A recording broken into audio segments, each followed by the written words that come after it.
Microplastic discovered in human penises for the first time. Scientists have found microplastic in human penises for the first time, as concern over the tiny particles' proliferation and potential health effect mount. 7 different kinds of microplastic were found in 4 out of 5 samples of penis tissue taken from 5 different men as part of a study published in IGIR, Sexual Medicine Journal, on Wednesday. Microplastics are polymer fragments that can range from less than 0.2 inch or 5 millimeters down to 1/25,000th of an inch. Anything smaller is a nanoplastic that must be measured in billionths of a meter. They form when larger plastic break down either by chemically degrading or physically wearing down into smaller pieces. Some minuscule particles can invade individual cells and tissues in major organs, experts say, and evidence is mounting that they are increasingly present in our bodies. Study-led author Ranjit Ramasamy, an expert in reproductive urology who conducted the research while working at the University of Miami, told CNN that he used a previous study that found evidence of microplastic in human heart as a basis for his research. Ramasamy said he wasn't surprised to find microplastics in the penis, as it is a very vascular organ, like the heart. The samples were taken from study participants who had been diagnosed with erectile dysfunction, or ED, that were in hospital to undergo surgery for penile implant to treat the condition at the University of Miami between August and September 2023. The samples were then analyzed using chemical imaging, which revealed that 4 out of the 5 men had microplastic in their penile tissue. 7 different types of microplastic were detected, with polyethylene terephthalate, or PET, and polypropylene, PP, the most prevalent according to the study. Now their presence have been confirmed, more research is needed to investigate potential link to conditions such as ED, Ramasamy said. We need to identify whether microplastic are linked to ED and if there is a level beyond which it causes pathology and what types of microplastic are pathologic, he said. As for the wider implication of the findings, Ramasamy said that he hoped the study would create more awareness about the presence of foreign bodies within human organs and foster more research surrounding this topic. Prior research has found that 1 liter of bottled water, the equivalent of 2 standard-sized bottled waters, contain an average of 240,000 plastic particles. I think we need to be mindful about consuming water and food from plastic bottles and containers, and try and limit the use of until more research is done to identify levels that could cause pathology, Ramasamy said. Toxicologist Matthew J. Campen told CNN that this is an interesting study that confirms the ubiquity of plastics in the body. As we are trying to understand the potential health effect of plastics, this is another concern paper, said Campen, a Regents Professor of Pharmaceutical Science at the University of New Mexico in Albuquerque, who wasn't involved in the research. Plastics are generally non-reactive with the cells and chemicals of our bodies, but they could be physically disruptive to the many processes our bodies undertake for normal function, including function related to erection and sperm production. Campen co-authored a study published in May that found that human testicles contain microplastics and nanoplastics at levels 3 times higher than animal testes and human placentas. The study tested 23 preserved testes from cadavers of males who were ages 16 to 88 at the time of their death, then compared the level of 12 different types of plastic in those testicles with plastic found in 47 dog testes. The levels of microplastics shared and types of plastic in human testes were 3 times greater than those found in dogs, and the dogs are eating off the floor. So it really puts in perspective of what we are putting in our own bodies. There are steps you can take to reduce your exposure to microplastic. One is to reduce our plastic footprints by using stainless steel and glass container when possible, said Dr. Leonardo Trasandi.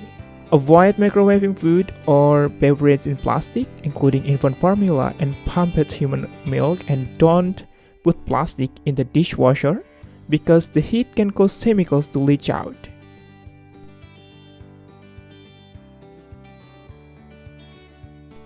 New detective work on butterfly declines reveals a prime suspect. written by Catrin Einhorn. What's driving ominous declines in insects? While a growing body of research shows decreases in many insect populations, it has been hard for scientists to disentangle the possible causes. Are insects suffering from habitat loss as natural areas are plowed and paved? Is climate change doing them in? What about pesticides? The latest insight comes from a study on butterflies in the Midwest published on Thursday in the journal PLOS ONE. Its results don't discount the serious effect of climate change and habitat loss on butterflies and other insects. But they indicate that agricultural insecticides exerted the biggest impact on the size and diversity of butterfly population in the Midwest during the study period 1998 to 2014.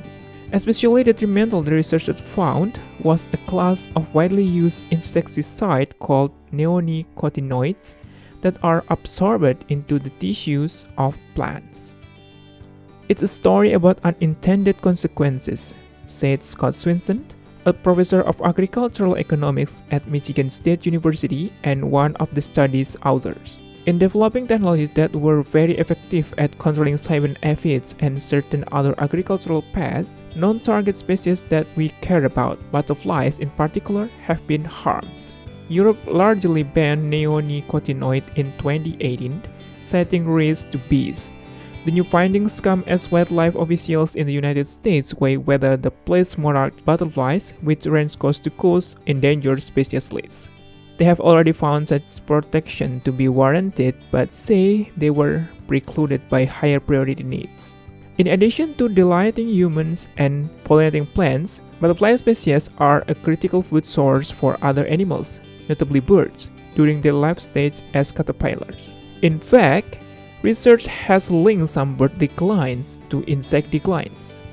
For the new study, researchers integrated multiple data sets and used statistical analysis to make comparisons between different potential drivers of decline across 81 counties in 5 states. They found that in the median county over the 17-year study period, pesticides were associated with an 8% decline in butterflies when compared with a scenario in which pesticide use remained unchanged over the same period. For monarchs, the comparative drop was a whopping 33%.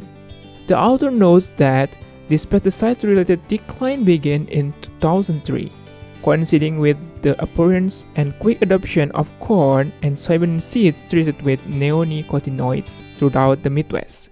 Matt Forrester, an insect ecologist at the University of Nevada, Reno, who wasn't affiliated with the study, praised its authors for their detective work and for the number of factors they included in the analysis: 6 groups of pesticides, climate change, and land use changes.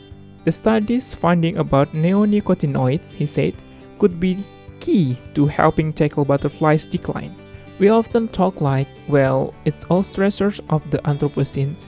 Everything's accumulating, it's all bad, Dr. Forte said. But when we see one particular thing being bad, as nasty as that looks in early 2000s, it's actually kind of hopeful because it means you can make other choices. Earlier research by Dr. Forrester found that climate change has played an outsized role in butterfly decline in American West. The author of the new study were careful to point out that they were not able to evaluate recent impact from climate change because they had to end their study period in 2014. After that year, the data on neonicotinoid use was no longer available, so they could no longer make the comparisons. The last 10 years have been the hottest 10 years on record, said Leslie Rice, one of the authors and a professor of ecology at Georgetown University. So what is the impact in the last 10 years? We need to keep studying that, but it's hard to study it in total when we don't have neonicotinoid data. The Environmental Protection Agency didn't respond to questions seeking comment on the study and asking for an explanation for the status of neonicotinoids in the United States. Climate change isn't the only factor that appears less significant in this research than might be the case more broadly. Another is something that happened before the study period: the momentum shift in land use from natural ecosystems to industrial agriculture. And in a result that seems surprising, the study didn't find declines in monarchs from the use of glyphosate, a herbicide commonly sold under the brand name Roundup. Glyphosate eradicates all kinds of weeds, including milkweed, the only food source for monarch caterpillars, and its use is widely considered a cause of overall monarch declines. The authors don't contest that consensus. Rather, they say that beginning in the early 2000s, the impact from glyphosate largely disappeared since the last decline in milkweed had already occurred. That damage is done, and it's still anchoring monarch at lower population than in the past, Dr. Rice said. But it's not explaining decline or changes during the last 17 years period.